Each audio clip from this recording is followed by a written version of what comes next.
All right, takeaways for CEOs from Hassan Bawab and Magic Logix. You asked him about 4 or 5 different times in different ways about how he's differentiating his company. Why?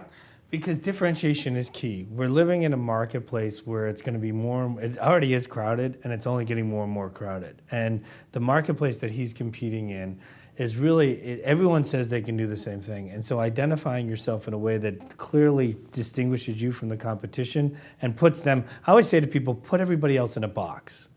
Because that's when you really win. It's not, when differentiation isn't about putting yourself in a box, it's putting everybody else in a different box.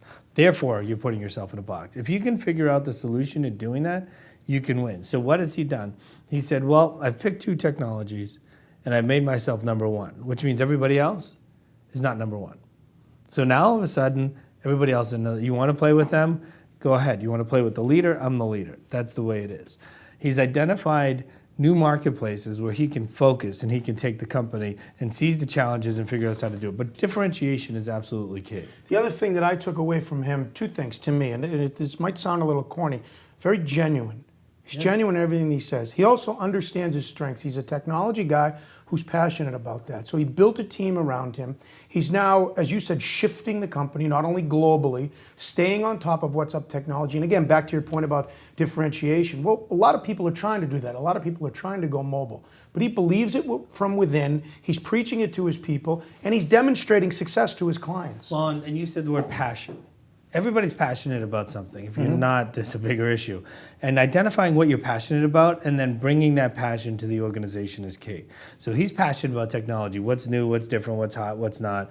And he's bringing that passion back to his organization. The other thing is that he said, my job is to make my team better. He walks in every day and the goal is, can I make my team better? Oftentimes CEOs will say, their job is to make me better. Right. Your job is to make me look good, and if you make me look good, I'll be happy and I'll give you a reward for doing it.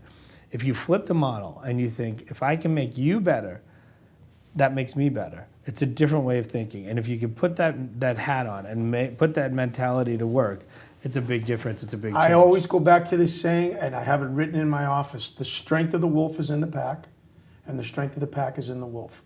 If that doesn't make sense to a CEO, it should. Absolutely. It really should, because you just said it. You can't have one without the other. If you think you're the end-all, be-all, and you're not, what Hassan said, supporting your team, believing in them, be a friend, give them the resources to do it, find out what the problems are to do it, or vice versa. If your team's running the ship and they don't look at you as a resource, it's not going to work. And everyone says it's all about the team, it's all about the team, it's all about the team.